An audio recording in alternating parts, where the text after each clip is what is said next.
Hi, I'm Kristin Omdahl, and welcome back to another full chapter reading of my novel, The Sea Glass Journal. Today I'll be reading chapter 5. If you are just getting started, please follow the link in the video description to start with chapter 1 and catch up. Every Sunday I will be releasing a new full chapter reading until the entire book is finished. You ready, buddy? Let's get started.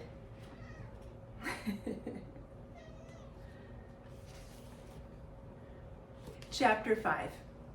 The showroom looked like a gallery pretending to be a business. Glass walls held the last of the sunset and threw it back in polished reflections, bronze on concrete, light softened by angles and clean lines. The cars sat beneath spotlights like sculptures, low, gleaming, roped off as if touch alone might smudge perfection. Deep pearl paint, midnight black, a red that looked more like lacquer than color.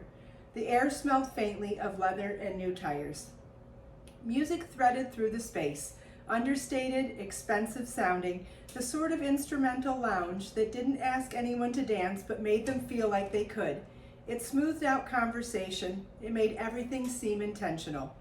On the way in, I stopped twice, once for a dozen white roses, once for a sleeve of waterproof LED lights and clear cylinders. It wasn't elaborate, it didn't need to be, it just needed to look intentional. I realized Holly had never discussed table decor with me. I knew what that meant, she forgot.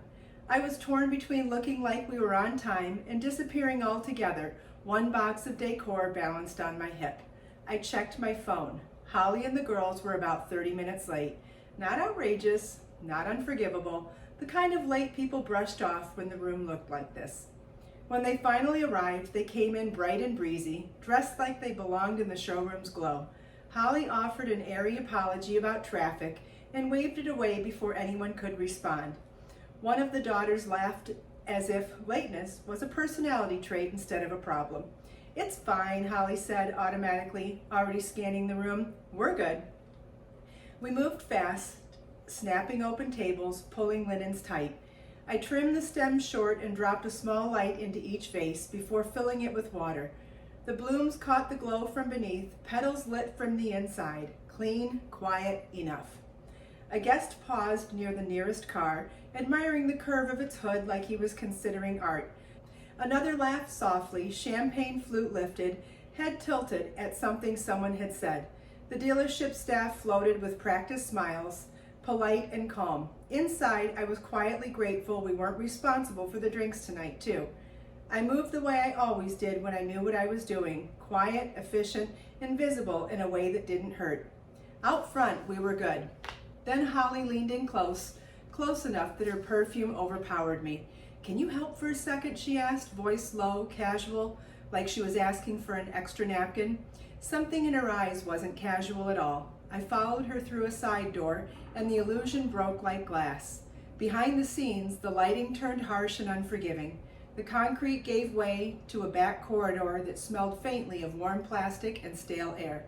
The music didn't reach here. What replaced it was the hum of refrigeration and the clink of lids and someone muttering, "Where did that go?" A folding table had been set up as a prep station. Containers were open, platters were empty. Stacks of napkins leaned precariously over a half-unwrapped tray. The daughters hovered with their phones out, not taking pictures now, but scrolling. "Wait, these are so cute," one of them said, tilting her screen. "We could totally do these." "What even is that?" the other asked. "I don't know, but it looks easy." They weren't choosing between options. They were discovering them. I felt something inside me go very still. "What's not ready?" I asked, because it was the only question that mattered. Holly made a vague gesture at everything. "Just appetizers. We need them assembled, and then we'll be fine." Fine. Whew, which meant I would have to fix what should have been handled hours ago. A cooler sat half open on the floor. Inside, items were stacked with the kind of optimism that ignored physics. Bags of garnish, containers without labels, a bunch of skewers still in plastic. The pieces I'd made earlier in the week, my infused oil, my pesto, my vinaigrette, the caramelized onions, sat among the mess like calm people trapped in a loud room. I didn't argue. There wasn't time. Guests were already out there lifting glasses and expecting things to appear. I took over without saying I was taking over. I cleared space, I lined up platters, I separated what could wait from what couldn't. I moved the Pinterest phones away from the work area with one clean motion and handed the daughters a task that didn't require imagination. Slice these, I said, placing a container in front of them. Uniform, not thick, like this. They blinked, then obeyed, relieved to be told. Holly hovered, distracted, half in the back, half already in the showroom, as if the shine out front mattered more than the sweat in here. I assembled quickly, caprese skewers that weren't as pretty as the pictures but held together, crostini that would have been charming if they hadn't been rushed, sliders that needed to look effortless, even though nothing about this was. I adjusted to the lack of plan the way I always did, by becoming the plan, but it would have taken 5 minutes to map this out yesterday. Out front, someone laughed. The music swelled gently, a piano thread under a beat. Glasses clinked. Compliments floated back as if carried on the air. Back here, I felt time like weight. A dealership staff member appeared at the doorway, polite smile stretched thin. "Are we close?" he asked. "We're coming," I said automatically, because Holly wasn't answering and the room needed someone to answer. The man nodded, grateful, and disappeared back into the glow. I pushed platters out in waves like offerings. Each time I stepped into the showroom, the light smoothed over my stress. The music returned, making my shoulders drop for half a second before I turned back again. Front of house was what guests believed. Back of house was what made belief possible. It didn't have to be this way. At some point, one of the daughters slipped out the side door and didn't come back, then the other. They drifted away, the way people did when the interesting part was over.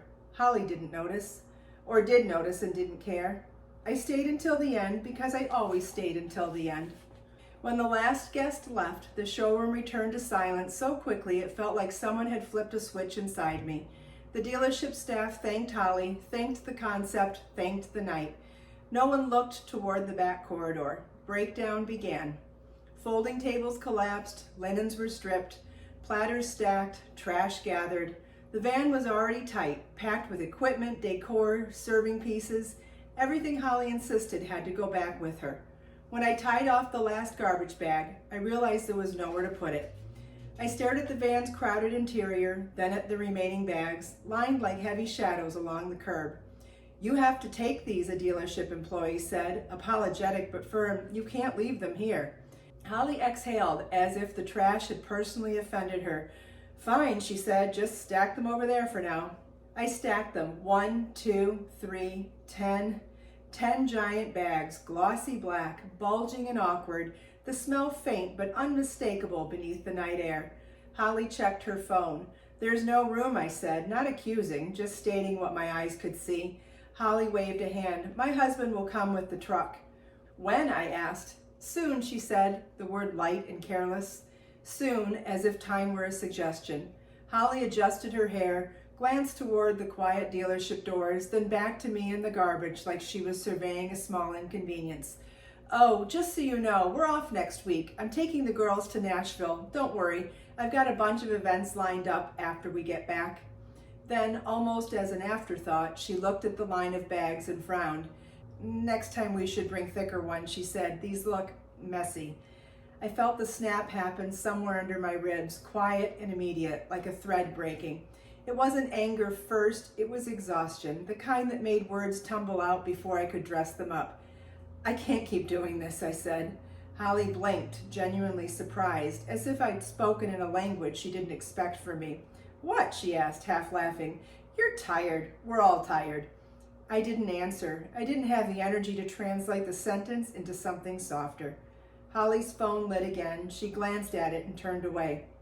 "He'll be here soon," she repeated, already walking toward her van. "Just hang tight, okay?" Hang tight. As if I were a code on a hook, waiting. Her taillight swept red across the concrete as she pulled away, leaving me under a streetlight that buzzed softly overhead. The dealership went dark, glass doors locked, interior lights dimmed, the showroom's gleam swallowed by night. I stood alone with the garbage. 10 bags, 10 heavy, inconvenient proofs of a night that looked perfect from the front. My arms ached, my feet hurt in a dull, deep way that made me feel older than I was. I set one bag down and realized how heavy it was, how absurd it was, how familiar it was. Soon could mean 10 minutes. Soon could mean an hour. Soon could mean me standing here until I didn't feel like myself anymore. The street light made everything too bright and too lonely at once. The air smelled like citrus cleaner and leftovers, luxury and waste braided together. I pressed my palms to my thighs and bent forward slightly, letting my head hang for a moment. I didn't cry dramatically. I didn't collapse. I simply unraveled. Not in pieces, in truth. I saw the pattern as if I were watching someone else, the way I showed up early, the way I stayed late, the way I made things work for people who didn't notice the work, the way I kept accepting soon as if it were a promise. My throat tightened, not from sorrow exactly, but from recognition. I had run my own business once, not like this, not scattered, not improvised. I planned things before they went live. I showed up when I said I would. I didn't leave people waiting or ask them to clean up what I wouldn't face myself. Standing there under the streetlight, I couldn't pretend I didn't know the difference. I straightened and looked at the bags again. Nothing terrible had happened tonight, and that was the problem. I had just been left. Again. I wanted this to be the last time I would wait in the dark for someone else's life to catch up. A truck turned somewhere in the distance, headlights sliding briefly across the pavement. I didn't feel relief. I just felt done.